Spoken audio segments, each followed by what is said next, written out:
대통령은 국정을 운영하는 사람입니다. 능력 없는 자가 그 자리를 탐하면 안 되는 겁니다.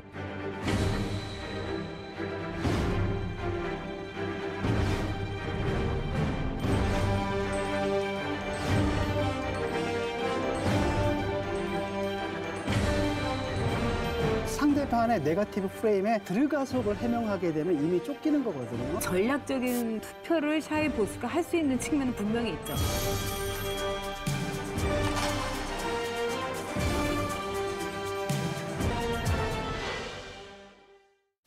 밖에서 바라보는 날카로운 시선, 외부자들 지금 시작합니다. 나라 안팎으로 분위기가 심상치가 않습니다. 대선 주자들의 토론회에서도 국방 안보를 거듭 논의할 만큼 민감한 시기인 건 분명한 것 같습니다. North Korea is a problem. The problem will be taken care of.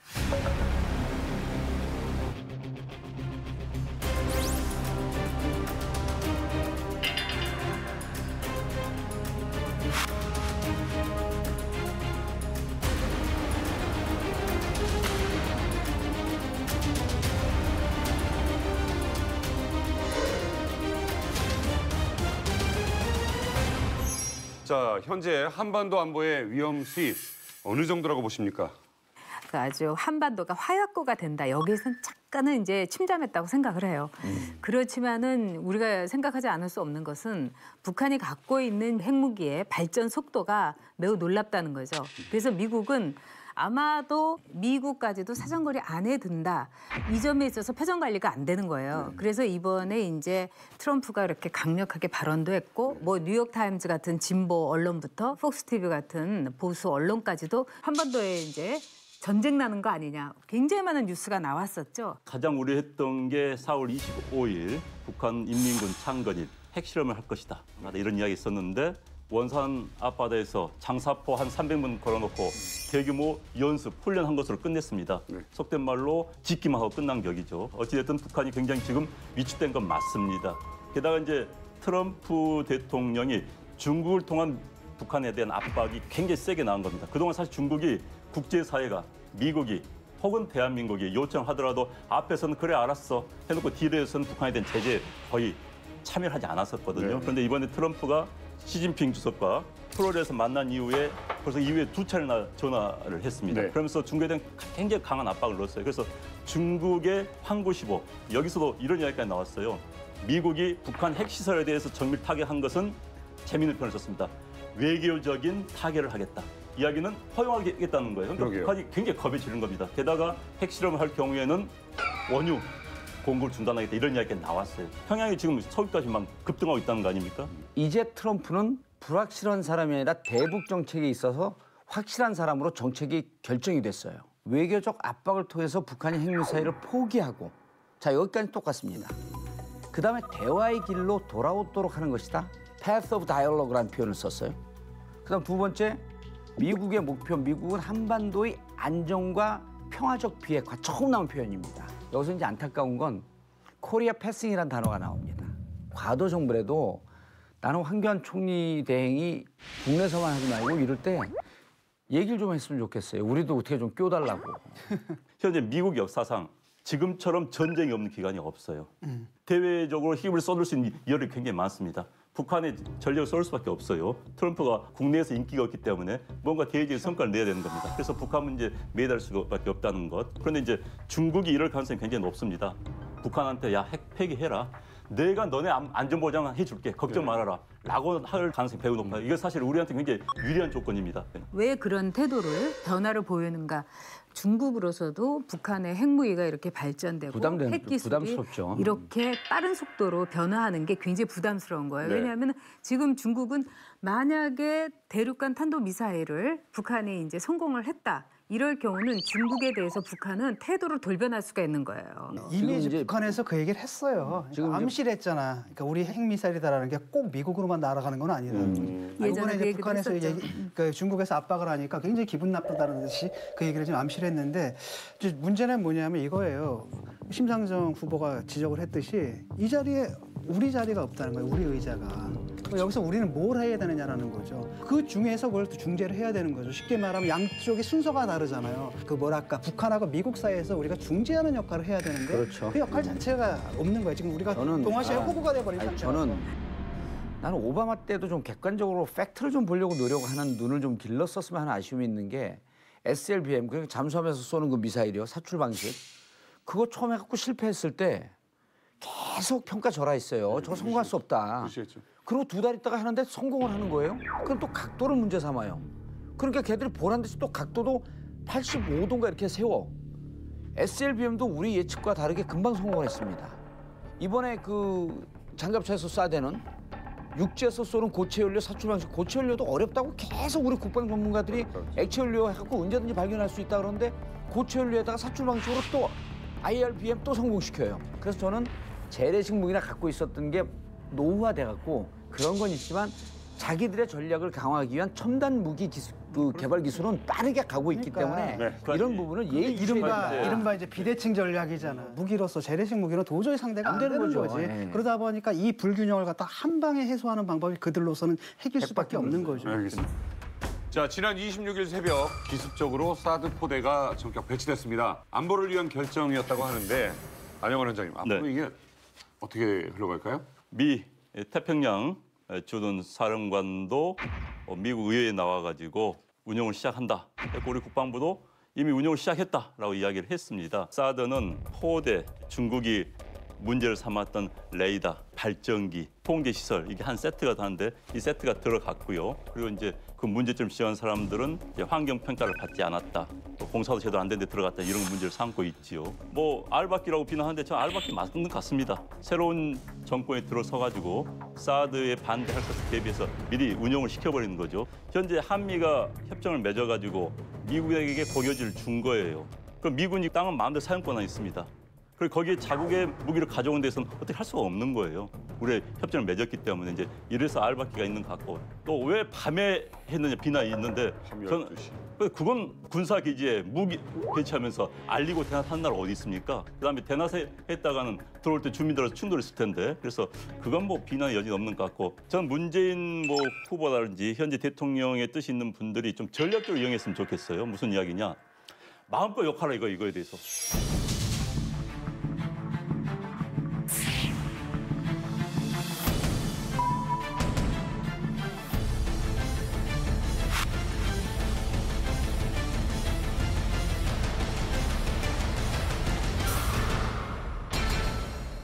차기 정부가 사드에 찬성하는 정부라면은 그게 부담을 덜어주는 건데 욕먹을 부담을. 근데 그게 아니잖아요. 일단 사회적 합의가 안 됐고 이런 문제에 대한 사회적 합의가 필요하잖아요. 그다음에 미국에서도 뭡니까 차기 정부가 결정할 일이다라고 얘기를 했는데 지금 국방부에서 사고를 친 거잖아요. 어떤 특정 세력이 기정사실화하기 위해서 지금 무리하게 한 거란 말이죠. 그 과정 속에서 또 우리가 밟아야 될 것들이 있어요. 절차들이 환경 영향 평가라든지 이런 걸 무시하고 했다라는 것은 저는 정당화될 수 없다고 봅니다. 그리고 이걸 갖다 넘기고 사드를 갖다 배치하든 안 하든 간에 우리 대통령한테 차기 대통령한테 이거를 카드로 사용할 수 있는 그러니까 사용할 수 있는 하나를 카드로 남겨뒀어야 된다는 거예요. 지금 후보들도 이 사드에 대해서는 사실은 애매모호한 입장을 가지고 있는 거고요. 그다음에 이제 당선 가능성이 지금 현재로서는 매우 높아 보이는 문 후보 역시 중간자적인 입장을 취하고 있는 거 아니에요? 그런 점에서 앞으로 어떻게 전개될지는 대충 알 것 같아요. 저는 이런 그 관리들 때문에 정말 민주정부가 필요하다라고 하는 게 이 사드 이번에 배치하는 걸 보면서 절실하게 느낀 게 국방부가 정말 반국민적인, 반국가적인 꼼수를 3번을 부립니다. 첫 번째는 이 부지 문제 아니에요. 부지는 국방부가 소파 협정에서 미국에다 공유하기 위해서는 이 부지 확보해야 되거든요. 그럼 사실 예산이 들어가야 되는 겁니다. 근데 예산 안 들어가고 대토 형식으로 해갖고 롯데 골프장하고 국방부가 갖고 있는 땅을 바꿨거든요. 세상에 국방부가 자기 국가 안보의 문제를 갖고 국민이 두려워서 국회가 두려워서 이런 꼼수를 부린 사례가 없습니다. 자, 두 번째 2월에 잘 기억해 보십시오. 사드 무기 들여옵니까? 그러니까 그날 국방부 장관이 뭐라 그러냐면 잘 모릅니다. 계획 없습니다. 그럴 때 밤에 괌에서 사드 이 포대가 들어오고 있었던 거예요. 뻔히 알면서 국민을 속이고 있었던 거거든요.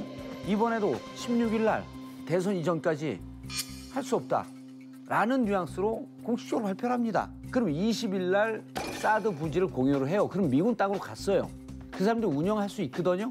알받기 하면 땅 주는 것까지 해서 국방부가 끝을 냈어야 되는 거예요. 네.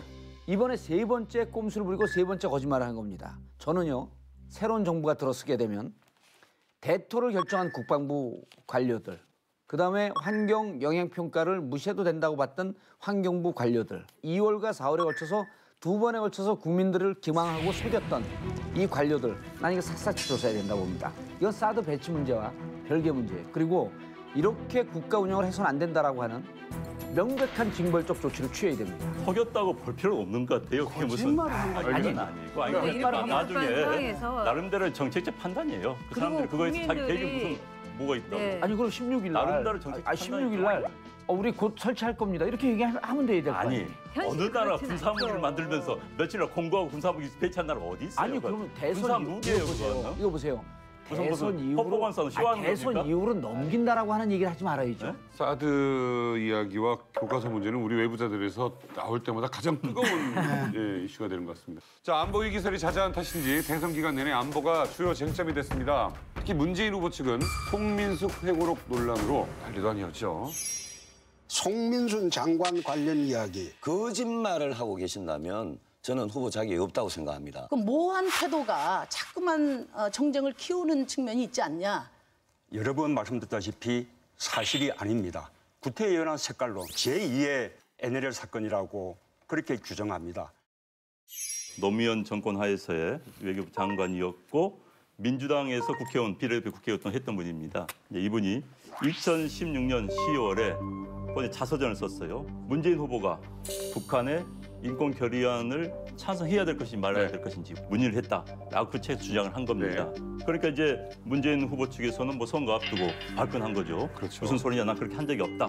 그러니까 송 전 장관이 노무현 대통령이 그 당시 고민했던 문건이다 하면 문건을 또 보여줬어요. 네. 그러니까 또 이제 문재인 후보 측에서는 무슨 소리냐. 그 당시 결정이 15일, 16일, 18, 20일 회의가 있었는데 송민순 장관은 20일에 결정을 했다. 이렇게 이야기를 하는데 문재인 후보 측에서는 무슨 소리냐. 이미 16일에 우리 다 결정을 했다. 예. 이렇게 이야기해서 이제 또 날짜가 지니 논란이 있는 겁니다. 그렇죠. 그래서 이 문제가 지금 문재인 후보가 북한을 어떻게 보고 있느냐라는 그런 관점과 관련해서 굉장히 쟁점이 되고 있죠. 저는 그렇게 생각해요. 이게 누가 맞냐 이러는데 지난번에 이제 유인태 의원이 재밌는 말씀하셨어요. 둘 다 맞다. 각자의 기억 속에서 이것을 드러내고 있는 거다. 근데 제가 이게 정말 합리적인 언급이라고 생각되는 게 뭐냐면은 일단 16일에 기권을 하기로 노무현 대통령이 정한 건 사실 같아요. 여러 사람의 이야기를 볼 때. 그런데 이제 송민순 장관은 이 유엔에서의 그 대북 인사들이라든가 이런 걸 통해서 이거를 우리가 찬성을 해도 그렇게 반발하지 않을 거라고 생각을 한 거라는 거예요. 네. 그러면 회의를 다시 열자. 네. 이래 가지고 18일 날 회의를 열었는데 그 유인태 의원 말씀으로는 뭐냐면은 늘 나서기 좋아하는 북한의 네트워크를 갖고 있다고 자부하는 김만복 국정원장이 내가 직접 알아볼게. 이렇게 바람을 잡았을 가능성이 크다. 나도 그렇게 봐요. 근데 이제 제가 볼 때는 이게 문제가 아니라고 생각해요.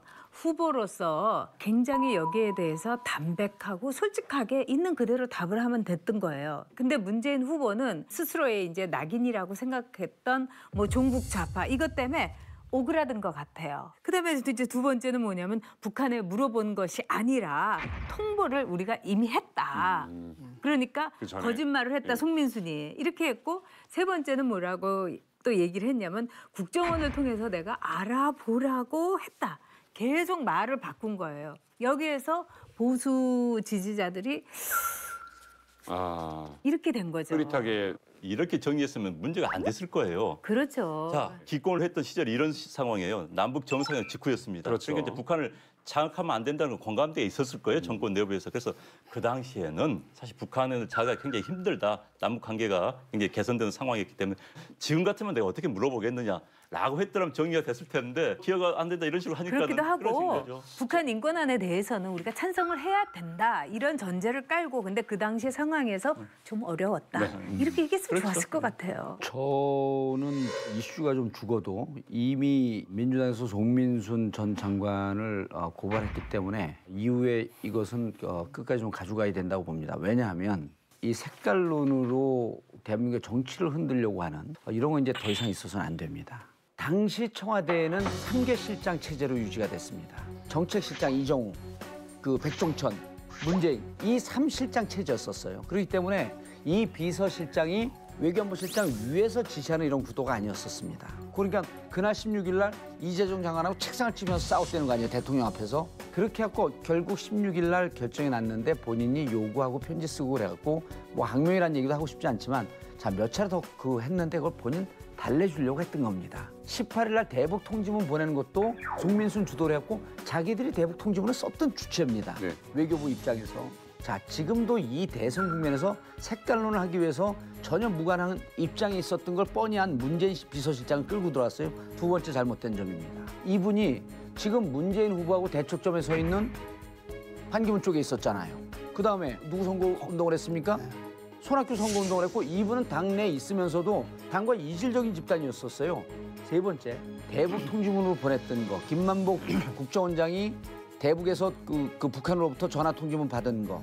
이거는 국가 기밀이거든요. 송민순 장관은 어떤 생각을 하고 정치적 목적을 달성했는지 모르겠지만 대한민국의 외교 국격을 심각하게 떨어뜨린 겁니다. 일단은 이분이 했던 것이 해명을 했는데 엇갈리는 건 아닙니다. 첫 번째 기억이 안 난다? 기억이 안 날 수 있어요. 10년 전의 일을 누구나 다 기억하고 있습니다. 그 본인이 주도적 역할이 아니었어요. 그다음에 주도적 역할도 아니었고 자기는 조정하는 입장이었는데 실제로 그 메모를 읽어보면 문재인 후보는 찬성하자 그런 거예요.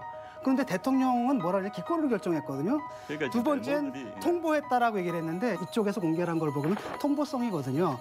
우리가 알아서 결정하겠다. 하지만 남북 합의는 변함없다. 그다음에 그 문구를 어떻게 할 것인가 조정하는 얘기가 나와요. 근데 거기서 송민순 장관도 거기 참여합니다. 문구를. 그러니까 자기도 보내자는데 동의한 거예요. 사실은. 자기 주도를 했어요. 그걸. 그다음에 또 하나는 뭐냐. 그걸 왜 보냈느냐라는 거예요. 떠보기 위해서 보낸 거거든요. 북한이 어떤 반응을 보이는지 보자라는 거죠. 그러니까 어떻게 보면 물어본 거고 어떻게 보면은 안 물어본 거죠. 그러니까 이게 애매모호한 상황 속에서 해석을 갖고 싸우는데 저는 송민순 장관 있잖아요. 이분은 나 이해를 한다고 봐요. 작년까지는. 그러니까 참여 정부에서 이제 외교 라인하고 통일부 라인이 이제 부딪힌 거잖아요. 여기서 자기가 이제 고립된 거죠. 불만을 가질 수 있습니다. 그리고 이분 생각은 뭐냐. 햇볕 정책은 유효했고 그때 내 말을 들어가지고 차라리 찬성을 했으면 햇볕 정책이 이렇게 좌초하진 않았을 것이다. 이거는 신념으로 굉장히 존중하고요.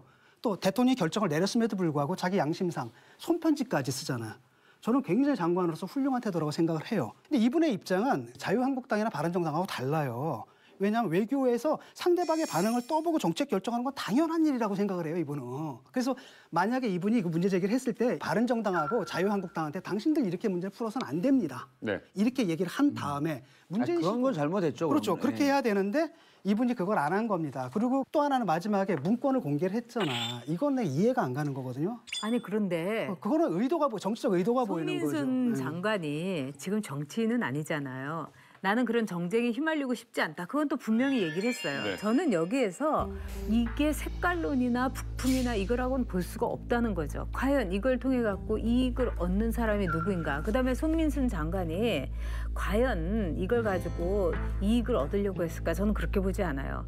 외교 장관으로서 당연히 북한의 인권 상황에 대해서 가슴 아픔이 있는 거죠. 그리고 진보들이 제일 중요하게 생각하는 게 인권이에요. 그러면 진보 정부에서 북한 인권안에 대해서 여러 차례 기권을 했다는 건 참 부끄러운 일입니다. 그런 점에서 이분은 그런 고민을 얘기를 했던 거고 그 고민을 말하자면은 노무현 대통령에게 얘기했던 거예요. 근데 노무현 대통령은 그 당시의 상황 속에서 기권을 했지만 또 장관이 이렇게 얘기하니까 나름대로 저는 그 점에서 노무현 대통령이 훌륭했다고 생각을 해요. 그러니까 한번 다시 의논을 해봐라. 이래서 판이 벌어진 거죠.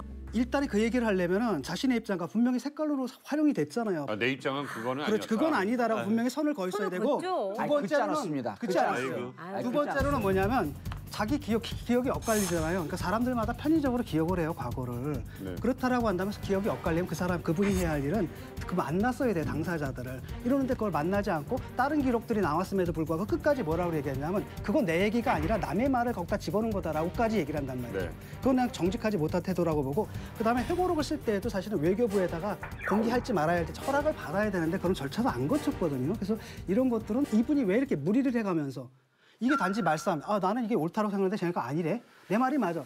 이런 차원은 좀 넘어서 있는 부분이 있다. 이런 부분이 있는 것 같아요. 송민순이 제기한 메모지가 있고 또 문 캠프에서 제시한 메모지가 있어요. 어느 게 진인지 잘 모릅니다. 송민순이 제시한 캠프 그 메모에는 문재인이 북에 알아보자라고 지시했다라고 하는 기록이 하나도 없어요. 아니 노무현 대통령이 이렇게 했다는 거 아니에요. 예. 북한에 묻지는 말았어야 했는데 문 실장이 물어보자고 해서 이런 메모가 나와요. 그러니까 이제 문 캠프는 이게 송이 위작했다고 보는 거 아니겠어요? 아니, 그렇다면 그러니까... 마찬가지로 저쪽도 위작을 했다 볼 수 있는 거예요. 예. 그렇기 때문에 이 문제에 대해서는 사실 우리가 객관적으로 둘 다를 틀릴 수도 있고 말 수도 있는 거예요. 그래서 그런 측면에서 보는 거고 이제 그러나 이제 의도에 의해서 거짓말을 해서 얻은 이익이 많은 사람일수록 거짓말을 많이 합니다. 그렇다면 지금 현 상황에서 누가 거짓말 말이 할 수 있을까? 송민순이 얻을 수 있는 이득이 뭔가? 이제 이런 이야기를 할 수 있는 거고 또 하나는 이제 검찰 조사를 하잖아요. 그러니까 정봉주 전 의원께서는 이제 송민순 음모론 이야기하는데 글쎄 뭐 음모론 이야기하면 굉장히 그럴듯해 보입니다만은 그런데 자 송민순 장관이 그 책을 써가지고 영향력을 미치려고 했다면은 아마 올 가을에 나와야 됩니다. 왜? 책이 작년 10월에 출판이 됐어요. 전 작가님 책을 많이 써보셨지만 원고는 2, 3개월 전에 넘겨줘야 되는 거예요. 거의 1년 전에. 그렇죠. 원고를 그렇다면 그렇죠. 그 책은 1년 전에 썼고 네. 원고는 네. 최소한 3, 4개월 전. 그럼 그의 봄이나 여름에 원고가 넘어갑니다. 그리고 그의 봄, 여름에 선거가 올해 5월에 있으라고 누가 알았습니까? 그렇다면은 사실 정치적 영향력을 미치려고 했다면은 정말 큰 파장을 일으켜서 문재인 후보에게 타격을 입히려고 했다고 한다면은 책을 올해 발간해야죠. 음모론 아니라 그럴게요. 음모론 아닙니다. 근데 반기문 그때 10월에는요. 상종가를 치는 대선 후보였습니다. 그래서 저는 앞뒤 상황이 오비라 까마귀 날자기 배 떨어지는 듯한 그 시기에 책을 내요. 그리고 자 그때 논쟁이 될 때 억울했으면요. 북에서 온 통지문 그때 공개했어야죠. 이 시기에 이걸 냈다라고 하는 것은 저는요. 피선거권도 없고 투표권도 없지만 이런 사람을 장관으로 임명했던 노무현 대통령이 불쌍히 죽겠습니다. 아니 그런데 장관으로 임명한 노무현 대통령이 불쌍한 것이 아니라 지금 다 탕평 인사를 하겠다. 다 끌어안고 가겠다. 하는데 당성, 민주화 그 투사로서 이 투옥 경험 뭐 이런 모든 것들이 그 당에서도 한나라당의 성골징골이 있었던 것처럼 그 당에도 그런 게 있었어요. 그런 점에서 저는 지금 이거를 과연 이 사람만의 이질적인 물과 기름처럼 섞이지 못했던 외무부 관리다 이렇게 볼 수 있느냐? 저는 그렇게 보지 않아요. 그들이 사는 세상이었어요. 노무현 정부 안에서의 장관이고 비서실장이었다는 얘기죠. 그리고 송민순 장관이 저는 이거를 쓴 거는 나름대로 약간 자기의 노력을 알아달라는 입장이 전 컸다고 생각해요. 그런 점에서 송민순 장관은 이 점을 자기 회고록에서 쓰고 싶었고 거기에 대해서 좀 알리고 싶었던 게 저는 90%라고 생각해요. 네, 어찌됐건 이 문제는 검찰로 넘어갔고 좀 궁금한 게 있습니다. 그 참고인 조사는 이미 했어요, 당사자는? 공직선거법 위반으로 지금 그 고소를 했기 때문에 이게 제일 커요. 낙선을 목적으로 허위사실 유포에 의한 허위사실 유포 및 명예훼손. 이런 경우는 이제 저도 이게 허위사실 재판을 받아봤잖아요. 근데 이런 경우는 양쪽으로 입증할 만한 문서가 다 있어요. 본인들 기록. 그렇기 때문에 다른 선거법 허위사실보다 판결하기가 좀 쉬울 것이다. 자, 안철수 후보 측도 웃을 상황은 아닌 것 같습니다. 연일 검증에 대응하는 것도 힘든데 셀프 네거티브의 여파가 지지율 하락세로 이어졌다라는 분석이 있죠. 제가 갑철수입니까? 안철수입니까? 제가 MB의 아바타입니까? 그만 좀 괴롭히십시오. 좀 어처구니가 없더라고요. 토론의 그 귀중한 시간을 그런 질문에 써야 되는가. 왜냐하면 이게 네거티브 이펙트라는 거 있잖아요. 부정성 효과라고 하는 게 있는데 사람들은 이게 일이 지나고 나잖아요. 긍정적인 것은 기억을 못 해요. 근데 부정적인 것만은 그냥 기억에 남습니다. 그 지나고 나니까 사람들이 기억나는 건 바로 뭐였냐면 MB 아바타하고 갑철수 이 말만 기억나는 거예요. 무릎팍도사로 나왔을 때 처음에 엄청나게 이분이 떴잖아요. 나와가지고 백신을 무료 배포한 사람, 의대 다니다가 뭐 IT 또 전문가가 된 사람, 주식을 뭐 직원한테 굉장히 호의적인 이미지가 있었는데 이게 이번에 그냥 완전히 다 깎아먹은 거죠. 긍정적 이미지가 졸지에 그냥 부정적 이미지로 확 나가게 되고 이게 이제 이번에 그 지지율 하락에 적지 않은 역할을 했던 것 같아요. 이제까지 그 안철수 후보에게 기대를 걸었던 사람들 그리고 안철수의 그 어떤 신화라고까지 했던 모든 것들이 와르르 무너지는 순간이었다. 저는 이렇게 보거든요. 과연 저런 그 후보가 이 나라를 맡을 수가 있겠는가. 아주 근본적인 물음을 유권자들이 하게 된 거예요. 그런 점에서 안철수 후보의 그날 TV 토론은 개인적으로 볼 때 일생일대의 악재였던 거죠. 이때 뭐를 그 폭발을 시켰냐면 안철수 후보가 1차, 2차 때까지 토론을 잘 못했습니다. 그러나 그럼에도 불구하고 안철수 후보에 대한 막연한 지지, 기대 이런 거, 그다음에 패권주의라고 하니까 그거 싫은 사람들, 그다음 뭐 또 친문이 싫은 사람들, 이런 사람들이 일정하게 블록을 형성하고 있었는데 그날 그걸 본인이 폭발을 시켜버린 거예요. 물이 나가려고 했던 그 댐을 본인이 거기다 폭탄을 두고 터트리는데 그냥 터트린 것도 아니고 핵폭탄을 터트려버린 거예요. 그럼 댐이 다 무너진 거야.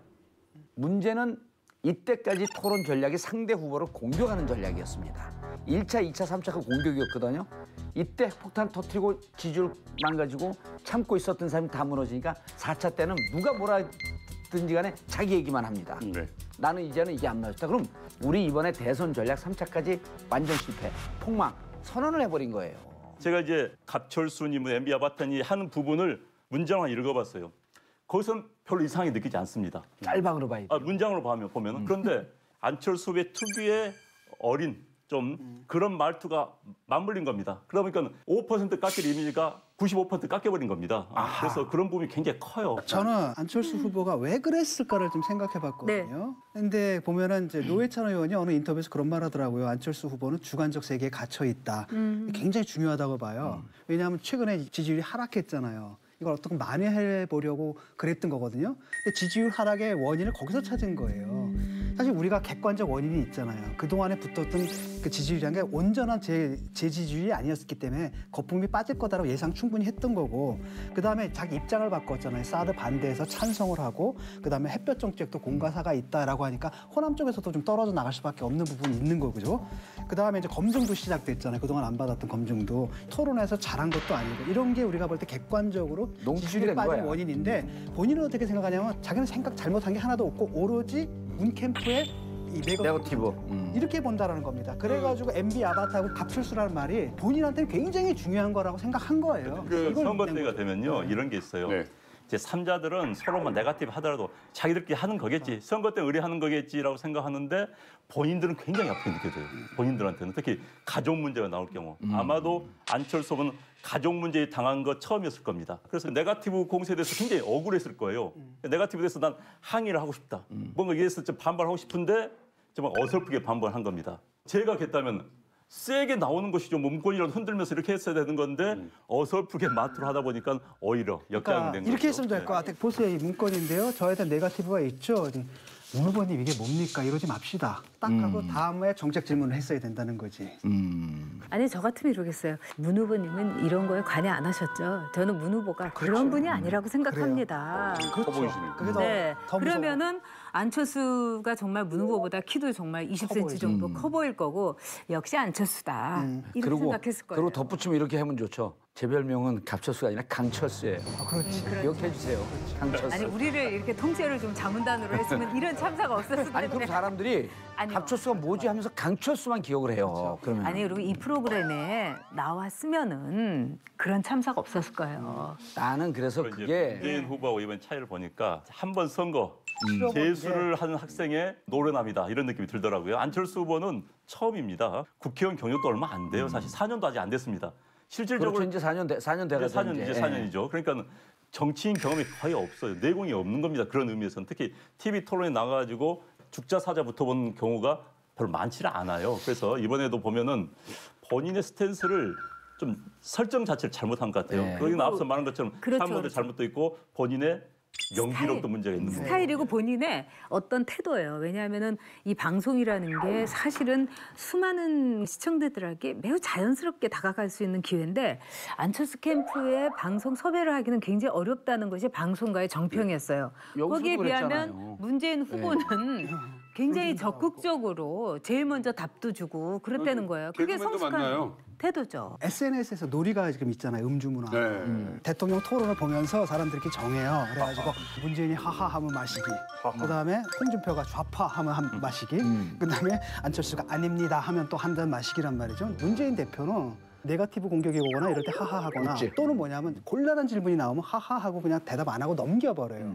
이런 부분이 있는 거고, 그다음에 이제 홍준표 후보는 좌파를 아주 계속 이념 공세 이걸 펴는 거고, 이게 문제거든. 아닙니다라는 것은 자기를 해명하는 거잖아요. 네. 그러니까 자꾸 상대방의 네거티브 프레임에 들어가서 그걸 해명하게 되면 이미 쫓기는 거거든요. 아니 남의 필드에 가는 순간 지는 남의 거예요. 필드에 들어간다는 말이죠. 그래서 이거는 좀 아니지 않느냐. 자, 다른 측면도 있어요. 뭐 요리사에게 물어봐도 있고요. 이보세요도 있고. 맞아요. 그래서 이거는 제가 보니까 어떤 특정 후보를 좀 지지하는 분이 만든 패러디 같기도 하더라고요. 네. 자, 어쨌든 제가 안 아주 토론해 보면서 놀라운 저도 안 거는 만들었습니다. 토론해 보면서 놀라운 거는 그렇게 머리가 좋을 거라고 생각 안 했어요. 자, 안 후보를 난감하게 하는 부분이 또 있습니다. 국민의당 내부자 박지원 대표님, 홍도사님. 예. 오랜만에 빨간 전화 이 찬스 한번 드리겠습니다. 예.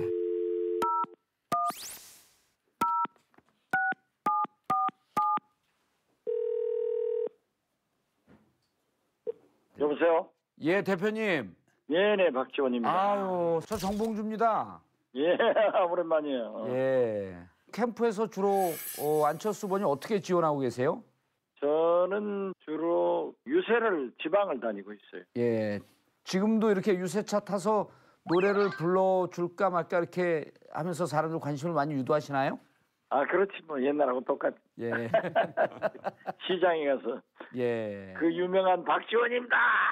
테레비 나오는 박지원 하면은 뭐 다 쳐다보면 예. 와. 박 대표님 하시면 이제 정치 구단 또 선거를 이끌어가는 이런 힘이 있다. 이런 뭐 여기에 아주 능하다라고 하는 건 이제 많은 사람들이 잘 알고 있는데 요즘 박지원 대표님 하면 또 문모닝 이런 타이틀을 붙하고 다닌단 말이에요. 어떻게 좀 선거에서 좀 뭐 효과가 있고 선거 전략의 일부라고 이렇게 봐도 되나요? 그게 아니라 예. 후보의 검증이고 우리가 먼저 얘기하는 건 없어요. 예. 그러한 것을 꼭 네거티브라고만 볼 필요가 없다. 저는 그렇게 봅니다. 아, 지금 하시는 잘 아시다시피 예. 미국 대통령 선거 보세요. 얼마나 많은 똑똑한 검증을 하는가. 그래서 음해를 하는 것은 나쁘지만은 사실을 가지고 얘기하는 것. 언론이 지적한 문제에 대해서 당연히 항의를 한다. 저는 그렇게 봐요. 예. 안녕하세요. 전유옥입니다, 대표님. 네, 오랜만이에요. 네, 오랜만이에요. 아니 안철수 맹활약하는 거 보고 후보가 있습니다. 예. 이렇게 대표님처럼 여유 있게 그냥 넘겼으면 좋을 텐데 지금 네거티브 방어 때문에 좀 어려움을 겪고 있는데 어떻게 코치를 좀 잘못하신 거 아니에요? 글쎄요, 뭐 제가 코치를 하는 건 아니고 네. 지금 현재 후보 토론 하시는 분들이 맹장 중에 맹장입니다. 네. 그래서 우리가 선거대책위원회를 하는데 우리 천정배 네. 공동선대위원장이 거기 가서 토론에서 이길 수 있는 사람은 박지원 대표밖에 없다. 이 안철수 후보가 아직은 현실 정치에 그런 판에서 적응되어 있지 않기 때문에 그렇게도 보일 수 있지만은 그래도 네거티브에 대한 확실한 반박을 했기 때문에 네. 그 후에 네. 많은 효과가 있습니다. 지난번에 이제 박지원 대표께서 홍 후보를 찍으면은 문재인이 된다 이렇게 딱 일가를 하시니까 그걸 또 그거 사실 아니에요? 홍준표 후보가 안철수 후보를 찍으면은 박지원이 되는 거다. 그래서 상황을 얘기했는데 그 홍 후보한테 또 한 번 말씀해 주셔야죠. 요즘 이조 시대도 아니고 그분들은 권력을 잡아보지 않은 사람들이에요. 저처럼 5년간 청와대에서 일해본 사람들은 대통령이 어떤 직이라는 것을 잘 아는 겁니다. 네. 홍준표 후보가 국회에서는 훌륭했지만은 권력 내부는 잘 몰라요. 그래서 그런 얘기를 했다 생각하고 네. 그런 식으로 얘기한다면 네. 홍준표가 되면 박근혜가 옥황상제 되는 것 아니에요? 예, 안녕하세요. 예, 안녕하세요. 예, 그 저도 국민의당에 미워하지 말아요. 네? 홍 교수. 예, 예. 저 미워하지 말라고. 미워하지 않습니다. 다 모니터 하시나 봐요. 그 제가 국민의당을 그래도 민주당보다 높이 평가하는 부분이 사실은 그 햇볕 정책에 별로 뭐 저 높이 평가 안 하던데 뭘 그래요? 아니요. 유일하게 그나마 유일하게 높이 우리 평가했던 교수 부분이 말이지. 솔직히 말해서 몸빠 아니에요? 저 신빠입니다. 심상정. 근데 제가 그나마 높이 평가했던 게 이제 햇볕 정책인데요. 햇볕 정책에 네. 강력한 의지. 예. 그런데 최근에 이제 사드 반대에서 찬성으로 돌아서서 이제 당론까지 변경하고 계시고 햇볕 정책에 대해서도 안철수 후보는 공과 과가 있다 이렇게 말씀을 하시고 최근에 또 주정론에까지 당 차원에서 가세를 하셨단 말이죠. 이것하고 그 국민의당의 그 당의 정체성하고 충돌을 일으키는 건 아닌가 이런 생각이 들거든요. 저야말로 DJ 이념을 이어받아서 햇볕 정책을 위해서 정치한다고 그렇게 확실하고 믿고 있는데요. 지금은 상황이 바뀌었습니다. 그때 당시에는 북한과 평화 공존을 하고 대화를 했습니다. 지금은 어떻게 됐든 미국의 트럼프 대통령, 북한의 김정은 이러한 문제가 있기 때문에 지금은 북한을 압박하기 위해서도 우리가 주적이다 하고 규정하는 것은 결코 나쁘지 않다 생각합니다. 제가 만나본 중국의 우다웨이 또 미국의 조셉 준 이런 육자회담 수석 대표들의 얘기를 종합해 보더라도 미중 정상회담에서 얘기가 잘 됐더라고요. 그렇기 때문에 우리가 상황에 적응했을 뿐이지 저는 원칙이 바뀌었다고 생각하지 않습니다. 네, 대표님 안용환입니다. 오랜만이에요. 안녕. 예, 아유 요즘 방송 잘 보고 있습니다. 네, 전국 돌아다니시라 피곤하실 텐데 건강 어떠십니까? 좋습니다. 예. 제일 우호적인. 최근에 안 후보가 대통령이 되면은 어떤 임명직도 맞지 않겠다 하시지 않습니까? 어떤 맥락에서 이야기를 하신 겁니까? 저는 맞지 않습니다. 네. 우리 안 의원도 목포 출신인데 다음 국회의원 한번 목포에서 나오세요. 저는 그것도 안 나가요. 제가 금년에 우리 한국 나이로 76살입니다. 네네. 그리고 저는 김대중 대통령의 비서실장으로 남아야지 저는 할 것 다 했어요. 소통령, 중통령, 대통령. 대통령도 대신 대자를 썼지 큰 대자는 못 써봤지만은 그렇게 자꾸 욕심을 내고 뭘 하겠다 하는 것은 과욕이죠. 저는 안 합니다. 그럼 다음 총선에 안 나오실 건가요? 지금 현재는 나올 생각 없습니다. 안영환 원장님께서 방긋 웃고 계셔가지고요. 아니요. 예. 국민의당으로 입당을. 아니, 훗날 뭐 하고 안영환 싶으세요? 의원한테 우리 당으로 입당해가지고 목포에서 출마하라고 그랬어요. 목소리 음성은 한 56세쯤 됐는데 벌써 76세가 되셨어요? 저를 보면은요. 예. 이 유세하고 다니면 엔돌핀이 돌아요. 더 젊어지신 거. 예. 저를 보면 그럽니다. 특히 여성들이 박지원입니다 하면은 전부 와서 사진 찍고 하면서 TV보다 훨씬 젊고 잘생겼다. 예. 저는 운동 열심히 하고 대단하시다. 누구보다도 어떤 국회의원보다도 제가 아마 가장 열심히 정열적으로 합니다. 예. 기운이 있어요. 대표님. 예. 오래간만에 깔때기를 들으니까 반갑긴 하네요. 예. 자, 끝으로 우리 박지원 대표님, 국민들에게 꼭 하고 싶은 말씀 있으면 부탁드립니다. 안철수가 대통령이 돼야만이 제4차 산업혁명 시대 등 대비할 수 있습니다. 제4차 산업혁명 시대는 굉장히 불안한 시대를 가져옵니다. 일자리도. 그래서 이 전문가가 필요하다.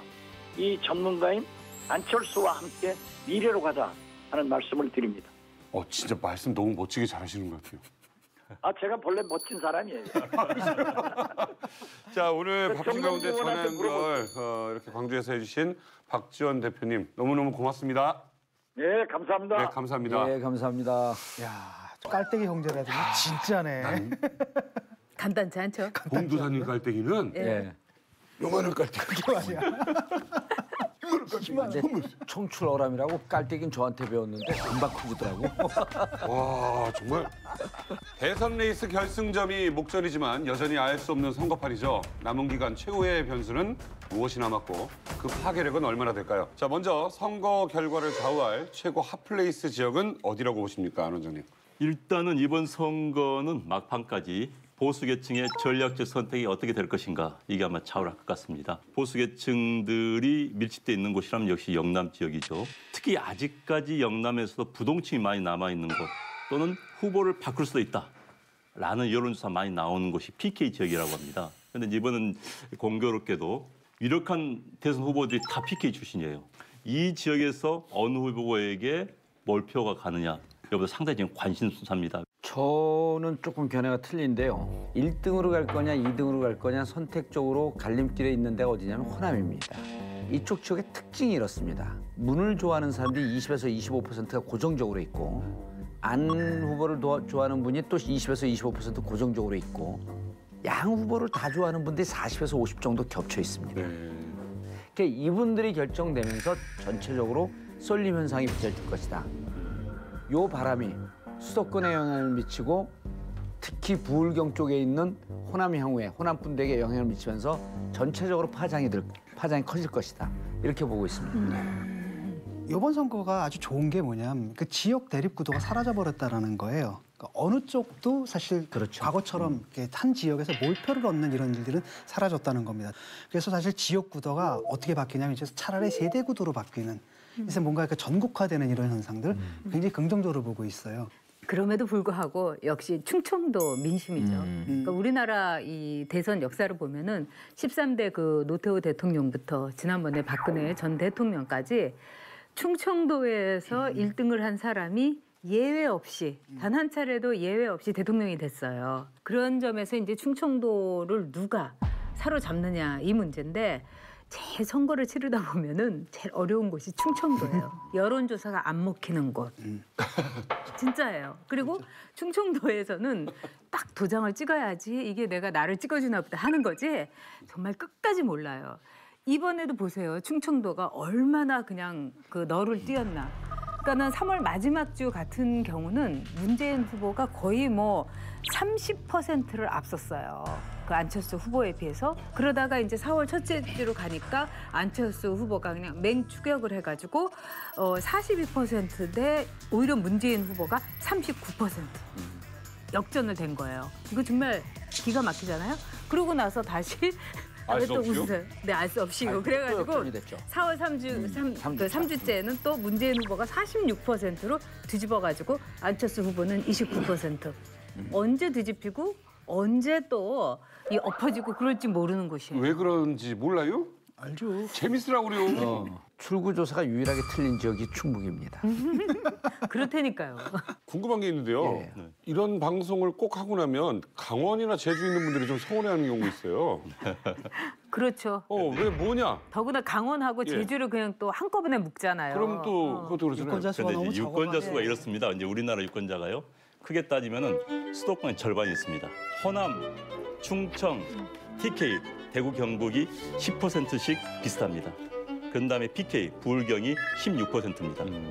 그리고 강원도가 3%, 제주도가 1%입니다.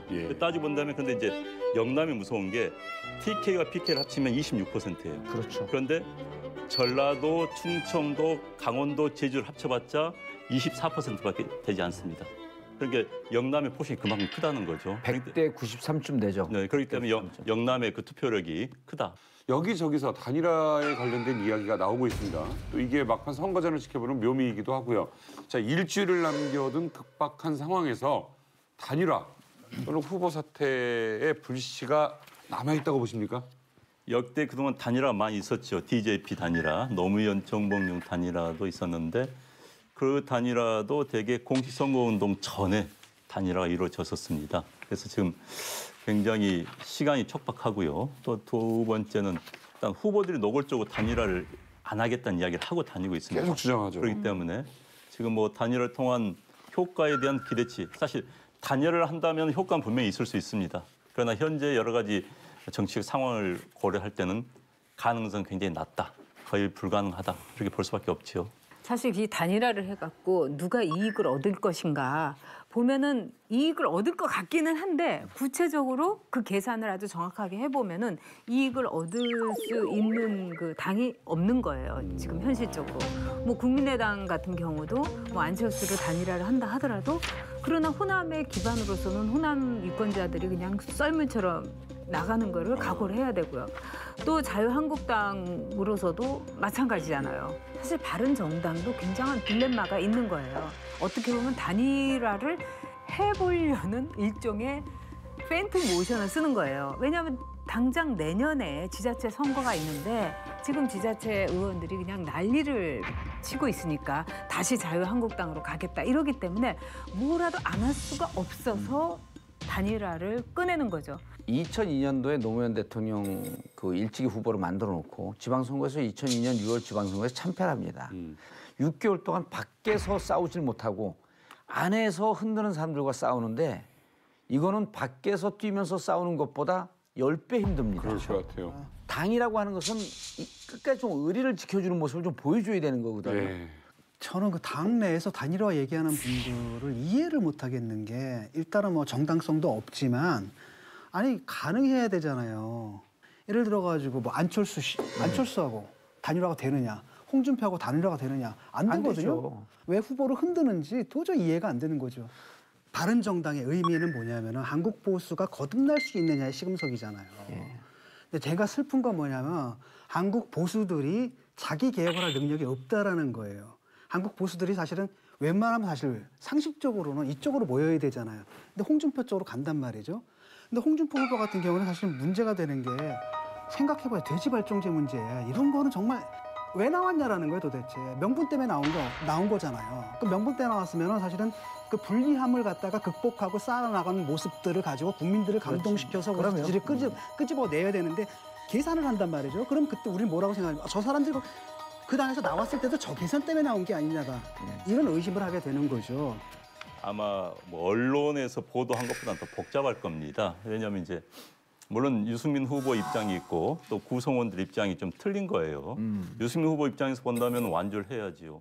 중간에서 좌절한다면 정치적으로 굉장히 타격이 입습니다. 게다가 솔직한 말로 해서 하루에 정치인으로서 수백억짜리 광고를 하고 있는데 어느 정치인 중간에 포기합니까? 그럼 나머지도 다 도와줘야 되는 거예요. 그런데 이제 문제는 선거 이후의 상황이죠. 현재 분위기로면은 10%를 넘을 가능성이 없는데 그것을 얻고 나왔을 때 당이 어떻게 될 것인가.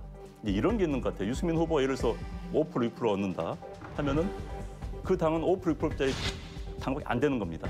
그렇기 때문에 그 결과가 굉장히 두려운 거죠. 그래서 저는 그 이해관계 수도권 의원들하고 영남권 의원들하고 좀 이해관계 틀립니다. 영남권 의원들은 기본적으로 한국당과 통합을 해서 돌아가고 싶은 거예요. 그게 가장 안전한 방법이니까.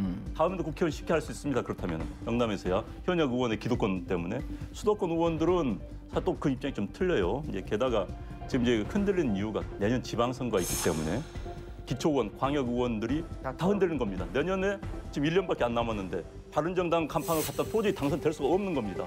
그렇다면 차고치를 써야 되는 거 아니냐 하니까 바로 자기 위에 있는 현역 국회의원들한테 돌아갑시다고 하는 거예요. 단일화 이야기해가지고 일단은 넘어가자. 이게 굉장히 큰 거예요. 그래서 이런 그렇죠. 본인들의 그런 정치적 사정이 있습니다. 그래서 이제 유승민 후보와의 또 구성원들의 이해관계가 좀 다르기 때문에 이런 이야기 나온 것 같아요.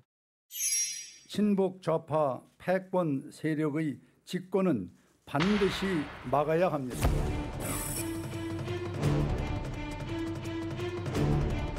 홍준표 후보의 승리를 위해 보수가 대통합해야 합니다. 지나간 과거와 프로에 대한 아픈 기억은 다 잊고 대동 단결하기를. 저는 굉장히 어렵고 힘든 길을 같이 가고 싶었는데 가슴 아프게 생각합니다. 5월 9일 국민의 선택을 받도록 하겠습니다. 유승민 후보의 상황을 좀 알아보기 위해서 우리 안영환 원장님, 바른정당의 내부자 이야기를 좀 들어볼 수 있을까요? 우리 안영환 원장님, 바른정당의 내부자 이야기를 좀 들어볼 수 있을까요? 일단 사실 가장 요즘 바쁘게 뛰고 있는 선거에 깊이 개입되어 있는 분이 선거 상황본부장이죠. 상황실장격인. 그분이 이혜원 의원입니다. 네. 아마 이분이 유승민 의원의 마음 또 동선을 가장 잘 아는 분 가운데 하나라는 생각이 듭니다. 네.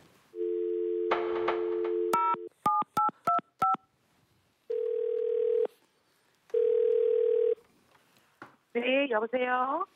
네, 안영환입니다. 아, 반갑습니다. 내 전화 좀 받아. 전화 안 했어, 기아가. 전화 몇 번 했잖아. 안 받아가지고 콜백도 없어. 이상하네. 혹시 기아 내 번호 여러 개 갖고 있는 거 아니야? 안녕하세요. 저 외부자들 사회 보고 있는 저 남희석입니다. 아, 죄송해요. 지금 녹음되는 건 아니죠? 녹음되고 있습니다.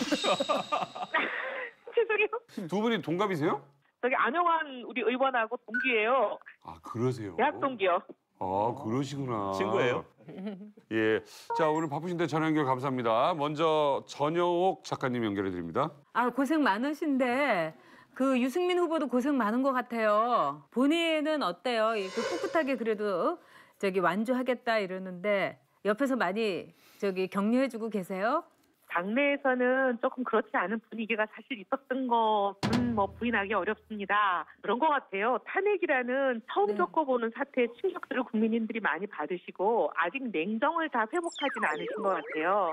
그러다 보니까 한쪽에서는 문재인 후보를 통해서 정권 교체를 이루는 국민들이 있는 반면에 문 후보가 여러 가지 대북관이나 안보관이 불안하다라는 생각으로 반드시 집권을 막아야 되겠다는 국민들이 또 한편에 있다 보니 이 양극단으로 거의 표 쏠림 현상이 일어나는 것 같아요. 지금 이 대책을 어떻게 세우고 있습니까?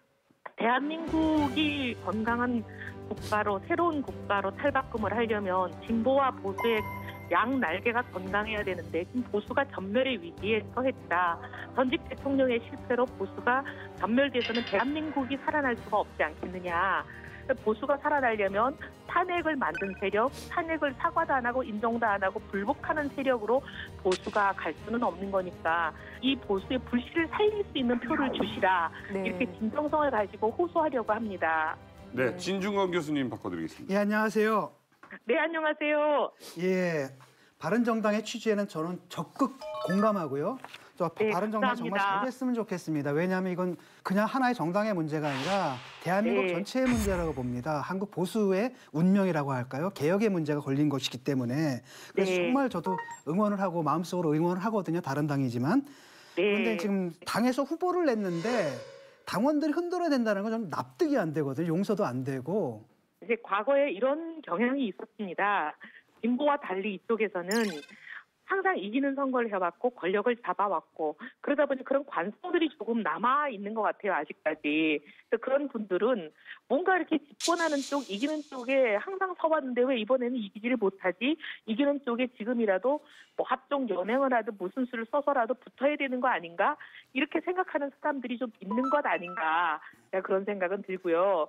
근데 저는 사실 보수 진보를 떠나서 저희 당을 좀 살려주셨으면 하는 이유가 박근혜 대통령 그 서서히 퍼른 권력에 자기 자리를 잃어가면서 다른 말하고 문제 있다고 견제 발언을 했던 사람들인데 우리가 만약에 사라지게 되면 누가 이제 다음부터 자기 불이익을 감당하면서 불공정한 일, 부당한 일을 보고 목소리를 내며 대한민국의 정의라는 것을 과연 찾아볼 수가 있을까?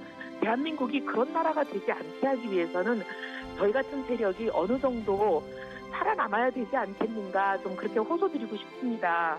그 실탄 문제도 굉장히 중요하지 않습니까? 지금 선거 어떻게 치르고 계세요? 국고보조금으로 후보를 내는 정당에게 일종의 국민의 세금으로 지원해 주는 돈이 한 60억 가까이 있지 않습니까? 그중에서 저희가 창당하는 과정에 건물도 얻고 하느라고 빚이 좀 졌습니다. 그 빚을 갚고 남은 돈으로만 선거를 하겠다라고 저희가 계획을 세웠고요. 그래서 뭐 빚을 내거나 아니면 당이 가지고 있는 다른 돈을 이런 한 푼이라도 당겨 쓰거나 당의 운영비라든지 이런 걸 당겨 쓰거나 하는 것은 일절하지 않겠다 선언을 했고 그대로 지키고 있습니다. 예, 이혜훈 의원님. 네, 안녕하세요. 예, 아니 안녕하니 아니라 정봉주입니다. 네, 알죠. 정말 끝까지 가려고 하는 진정성. 그다음에 우리 지지층을 나의 지지층에 대해서 소구력 있게 호소하려고 하는 노력. 이런 전략을 좀 잘못 잡은 거 아닌가 하는 생각이 들거든요. 저희가 가지고 있는 마음과 진정성을 국민들께 제대로 읽히게 하지 못한 뭐 실수는 있었는지 모르겠습니다. 하지만 저희는 처음부터 완주가 목표였고요. 누구에게 뭐 양보한다거나 중간 사퇴한다거나 하는 것은 전혀 개념에 없었습니다. 하지만 보수 단일화를 얘기할 때는 우리가 보수의 적통이고 정통성이 있고 보수의 미래이기 때문에 우리가 단일화를 얘기하면 결국 국민들께서 우리로 단일화 시켜주지 않겠느냐 하는 일종의 그런 생각을 가지고 말씀드린 거지 누구에게 양보하고 사퇴하겠다는 생각은 제로였다는 말씀을 드리겠습니다. 포기하지 마시고 끝까지 완주하셔서 성과를 내주시고요. 또 좋은 성과 있을 거라고 저 믿습니다. 감사합니다. 지금까지 바른정당 중앙선거대책위원회 상황실장인 이혜훈 의원과 통화했습니다. 고맙습니다. 감사합니다. 자, 바로 내일입니다. 공직선거법에 따라 대선 엿새 전인 5월 3일부터 여론조사 결과 공표가 금지됩니다. 지금까지 짧은 선거 기간에도 여론조사를 둘러싼 혼선이 적지 않았습니다. 예, 여론조사가 실패를 많이 했어요. 최근에 이제 우리 순서로 따지면은 블랙시트, 블랙시트 때 영국의 당시 총리가 브렉시트를 국민투표에 붙였던 것은 그동안 여론조사를 보니까 브렉시트는 아니다. 잔류다. EU 잔류한 걸 생각했었기 때문에 과감히 던진 겁니다. 그리고 브렉시트 이제 국민투표하기 직전에도 한 4% 5% 이겼어요. 그렇기 때문에 믿었는데 엎어진 겁니다. 그래서 여론조사 기관들을 악소리 나게 만들었고 두 번째 이제 트럼프죠. 트럼프가 계속 졌습니다. 그런데 그 전에 이제 트럼프가 항상 나는 미스터 브렉시트다. 내가 바로 그렇게 될 것이다라고 자부하고 다녔는데 결과에서 이긴 것이죠. 우리나라에서도 지난번 총선 때 그 당시 새누리당이 압승 못한다고 이야기를 하면 안 믿어요. 언론사 조사에는 거의 뭐 170까지 이긴다라고 하니까는 그게 아닌데 자체 조사에서는. 자체 조사에서는 최악이 121석 2석밖에 안 나왔어요. 그렇죠. 그래서 이제 지금 트럼프의 승리의 예를 봐서 지금 홍준표 후보가 내가 반드시 된다 이렇게 보고 있다는 거예요. 이게 이제 샤이 보수 이야기가 나오는 그러니까요. 겁니다. 이게 샤이 보수가 처음에 나왔던 게 이제 2002년 선거 때 그 당시에 노무현 정부는 단일화를 했어요. 합치니까 지지율이 45% 나와요. 그런데도 이해창 후보 측에서는 우리 이긴다. 그거 다 걱정 마라. 왜? 했더니 샤이 보수가 있다. 우리를 버티고 있다. 그래서 이해창 후보 측에서는 승리를 자신했어요. 재밌는 게 보수 계층들이 자기 의견을 잘 안 드러냅니다. 그래서 이제 영국에서는 샤이 토리라고 그래요. 토리당, 보수당이. 그래서 브렉시트에서도 샤이 토리를 밀었던 거죠. 그리고 이제 미국에서도 샤이 리퍼블리칸이라고 합니다. 공화당 지지자들은 의사표시 안 한다는 여론조사 안 잡힌다는 거예요. 그래서 이제 그걸 믿고 이제 이해창 후보 때도 있을 것이다 했는데 아니 다를까 졌죠 그때는. 여론조사 이제 그 관전 포인트가 일단 조사 방식이 하나가 있어요. 기계음으로 나오는 ARS 방식이 하나가 있고 전화 면접 조사 방식이 있습니다. ARS는요 정치 적극적 관여층이 답변을 많이 합니다. 왜냐하면 무선으로 오게 되면 관심 없는 사람 끊어요. 근데 전화 면접 조사는 관심이 없더라도 사람이 직접 전화하기 때문에 미안해서 못 끊습니다. 그래서 ARS로 하느냐 전화 면접 조사로 하느냐에 따라서 민주당 후보가 3% 정도 더 높게 나오는 경향을 보입니다. 적극적 정치 관심층에서 답변하니까. 그런데 전화 면접하게 되면 샤이는 다 숨어버립니다. 예를 들어 대놓고 퇴직 문제 홍준표를 지지합니다. 이렇게는 못하는 거예요. 이제 두 번째는 뭐냐면 유무선 비율입니다. 유선을 25%, 무선을 75%좀 잡아줘야지 근접을 하는데 점점점 무선의 비율이 높아집니다. 그래서 요즘 나오는 여론조사들은 유선을 10, 무선 90 혹은 유선을 15, 무선 85까지 잡는데 유무선 배합 비율을 보고 예를 들어 유선이 50%다? 그럼 그런 여론조사는 안 믿어도 되는 거죠.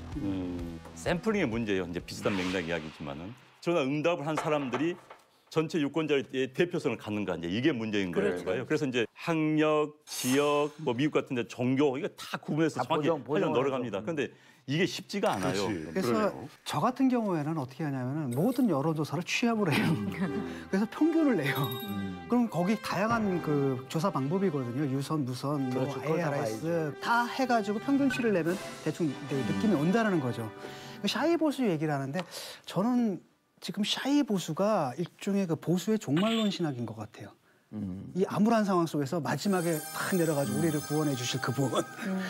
이번에는 아마 샤이 보수가 저는 좀 없을 것 같아요. 왜 그러냐면은 이건 어느 정도 보수가 좀 힘을 얻고 있을 때 하나의 그 위상이 있을 때인데 이번은 보수라 하더라도 또 기존의 보수의 가치에서는 상당히 떨어진 사람들이거든요. 그리고 지역구도가 아니라 세대별로 결판이 날 거예요. 저도 이제 샤이 보수가 선거판을 엎을 것이다라고는 크게 생각이 않습니다. 그러나 이제 과거보다는 샤이 보수가 더 있을 수밖에 없다. 이유는 이제 심리학 용어죠, 정치학 용어죠. 이제 침묵의 나선 효과 때문입니다. 자, 내가 지지한 정당이 인기가 없어요. 내가 생각한 철학이 다수하고는 거리가 멀어. 그러면 이 사람들이 여론조사에 응하지 않습니다. 근데 지금 보수 입장이 그거예요. 그렇기 때문에 본인들 생각을 노출 못 시키는 겁니다. 근데 또 샤이 보수가 홍준표 후보한테만 가는 건 아니에요. 선택지가 또 하나 있거든. 안철수한테도 갈 수 있고 거기서 쏟아나지기 때문에. 앞서 이야기도 했지만 2층이 과거 어떤 선거보다 많다는 거예요. 그렇죠. 과거는 다 달라요, 이번 선거는. 그러니까 이번 보수들이 유승민이 좋아가지고 또 홍준표가 정말 대통령이 되어야 된다? 이래서 뽑는 게 아니에요. 문재인에 대한 견제를 할 수 있는 한 표를 던지고 싶은 거예요. 그렇기 때문에 그 전략적인 투표를 샤이 보수가 할 수 있는 측면은 분명히 있죠. 좋아서 찍는 게 아닌 거예요. 이렇게 많은 변수의 끝에는 과연 얼마나 많은 유권자들이 한 표를 행사할 것이냐가 관건입니다. 19대 대선을 앞둔 오늘 몇 % 투표율 예측하십니까?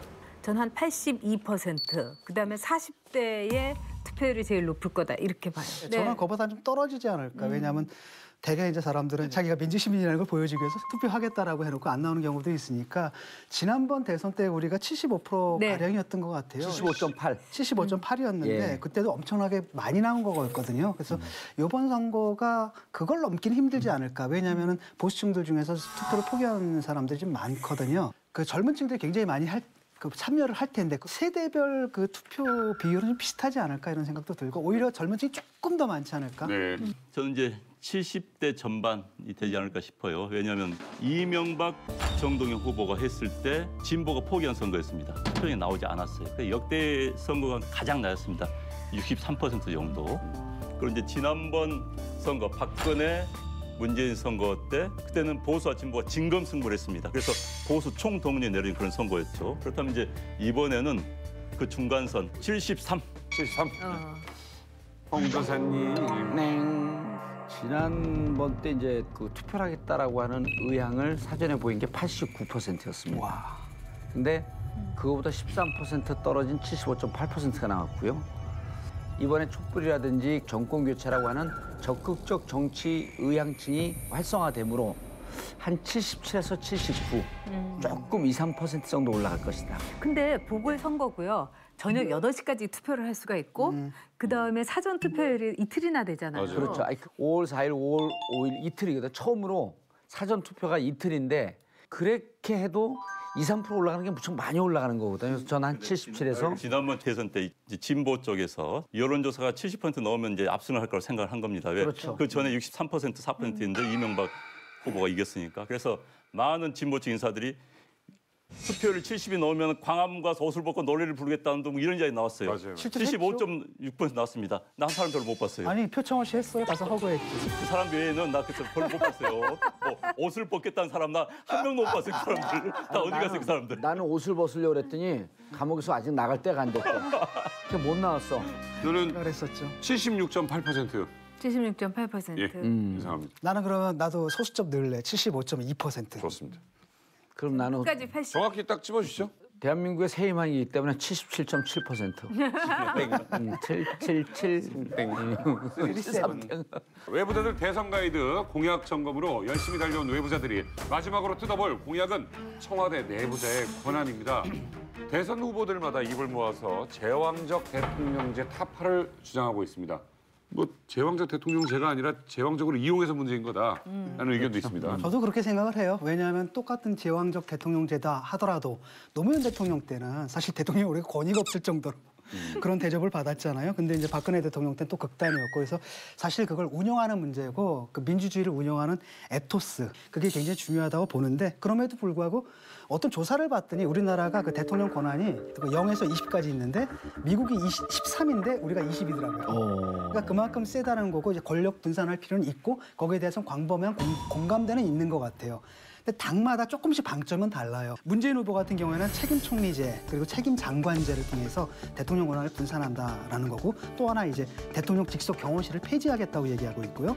홍준표 후보는 약간 분권형 대통령제도죠. 그러니까 외교, 안보, 통일만 대통령이 하고 경제 등 내치는 국무총리가 담당하는 분권형 대통령제고 사실 책임 총리제는 굉장히 비슷한 제도고요. 안철수 후보 같은 경우는 이제 상시국회, 청문회 국감을 도입해서 행정부 견제를 강화한다라는 겁니다. 지방정부, 즉 중앙에서 지방으로 권한을 이양하겠다 이런 쪽이고요. 유승민 후보 같은 경우는 대통령하고 부처 장관의 협의를 중심으로 해서 국정을 운영하겠다는 거 혼자서 하는 게 아니라 그리고 국무총리의 권한과 책임을 부여하고 또 수석 비서관실 없애겠다라고 하고 있고 심상정 후보는 그냥 심플해요. 매주 대통령 생중계 브리핑하겠다. 청와대를 투명하게 만들겠다는 거고 200억 원 이상이 이제 대통령 특수활동비로 쓰고 있는데 이게 참 그렇잖아요. 뭐가 특수활동이야 도대체. 이게 굉장히 수상한 거거든요. 그래서 이거 폐지하겠다는 공약을 내세우고 있습니다. 보면은 많은 분들이 이제 뭐 유사한 정책들을 하는데 이제 제일 많이 나오는 표현 중에 하나가 책임 총리제. 그 행정부의 수반이지만 행정부가 총리를 중심으로 장관들이 일정하게 상호 견제도 할 수 있는 이런 시스템을 이제 구상을 하고 있는 거죠. 그리고 그런 것을 노무현 대통령 때는 이해찬 책임 총리제를 한번 해봤죠. 네. 그래서 책임 총리제가 하나 나오고 또 하나는 민정수석실에 대한 얘기들이 조금씩 나옵니다. 근데 이제 민정수석실이 사실은 이번에 우리가 국정농단 사태를 보면은 우병우 민정수석실에서 크게 잘못되면서 결국은 국가가 그렇게 심각한 이제 부패 상황으로 갔는데 네. 민정수석실의 탈검찰화. 그래서 민정수석과 검찰의 분립 이게 이제 노무현 대통령이 했는데 이게 그대로 끝나면 안 되고 민정수석실은 사실은 인사권과 재정권을 다 갖고 있는 거거든요. 법무부 장관과 검찰총장 위에서 이걸 행사하고 있단 말이에요. 제왕적 대통령의 가장 큰 힘을 갖고 있었던 게 민정을 통한 검찰인데 민정수석실과 분리하고 그다음에 검찰 개혁으로 들어가줘야 됩니다. 그래서 홍준표 후보만 빼놓고 공수처를 다 주장을 해요. 네. 근데 홍준표 후보도 공수처 안 하자는 게 아니고 검찰 개혁을 다른 각도에서 얘기합니다. 수사권과 기소권의 분립, 제왕적 대통령의 힘을 빼고 권한을 분산시키는 것은 곧 검찰의 힘을 빼는 거다. 네. 라는 쪽으로 이해 가더라고요. 그런데 난 이제 우리나라에서 한국 대통령이 제왕적 대통령인가라는 이야기를 하는데 저는 굉장히 퀘스천 마크입니다. 그래요. 나도. 과연 미국 대통령은 권한이 많아요. 그런데 이제 대통령제를 택하고 있는 나라들이 되게 독재 국가가 많습니다. 사실 선진 국가들은 다 의원 내각제를 택하고 있어요. 네. 헌법대로만 하면은 대한민국 권한 그렇게 세지 않습니다. 장관을 임명할 때 총리에게 동의권이 있어요. 총리가 노하면 할 수가 없는 거예요. 그런데 지금 어느 총리가 노할 수 있습니까? 헌법이 지키지 않는 겁니다. 두 번째는 대통령이 방금 말씀해 주셨지만은 과도하게 사정권을 남용하는 겁니다. 대통령 사정권이 뭐냐? 이른바 민정수석을 통해서 검찰권을 행사하는 거. 그렇죠. 자의적으로 활용하는 거예요. 두 번째, 국세청을 이용해서 세무조사하는 거. 이거 두 개만 없더라도 대통령 권한 없습니다. 우리가 검찰 얘기했잖아요. 그리고 그 국세청 얘기했단 말이에요. 사실은 5대 사정기관이 독립기관 하에야 됩니다. 근데 이 뒤에서 사실은 음습하게 정보를 모아서 대통령의 통치를 부정하게 운영할 수 있도록 도와주는 게 국정원입니다. 그리고 이 국정원은요. 그냥 국정원만 있는 게 아니라 이제 변칙적으로. 변태적으로. 아니 이번에 이거 봤어요? 아니 국정원에서 동원해가지고 진중권 씹는 그래? 부대를 만든 거예요. 알파 부대. 이게 뭡니까 한 나라 정보기관에서. 근데 이제 이번에 이제 후보들이 내놓은 걸 보면 저는 발전의 여지가 있다고 봐요. 개선의 여지가. 저는 이제 그 심상정 후보가 매주 대통령 생중계 브리핑을 실시하겠다. 이거 사실 매일 해도 괜찮아요. 일본의 경우는 이제 그 코이즈미 그 전 총리가 총리 시절에 맨날 기자들 앞에서 10분, 20분씩 그냥 브리핑을 했어요. 국민을 직접 상대를 한 거죠. 근데 우리나라 대통령들은 박근혜 대통령도 그때 가장 큰 문제가 뭐냐면 기자회견도 1년에 뭐 한 번 했다, 뭐 어떤 애는 그냥 넘어갔다 이런 거 아니겠어요? 기자회견이 기자 만나는 게 아니에요. 국민을 만나는 거지. 그러니까 커뮤니케이션 구조가 위에서 아래로 내려오는 게 아니라 수평적 네트워크형 구조가 있었어요. 그게 바로 참여정부의 성과가 그거라고 보거든요. 그러니까 사실 손민순 사건 우리가 굉장히 이상하게 기억하게 되는데 어떻게 보면 지금 보면 굉장히 아름다운 장면이에요. 하나의 사안을 놓고 부처들이 부딪히는 거야. 막 서로 논쟁을 벌여요. 심지어는 결정이 났는데 대통령의 마음을 바꾸기 위해서 손편지가 쓰니까 대통령이 야, 좀 다독여봐라. 한번 다시 회의 열어라. 이렇게까지 얘기하는 거 이게 제대로 된 정부거든요. 그래서 저는 제도가 어떻게 되든 간에 사정기관으로 권력을 분산시키는 것도 있지만 또 다른 한편으로는 정부의 부처를 운영하는 데서 수평적 네트워크가 작동할 수 있게 만드는 거.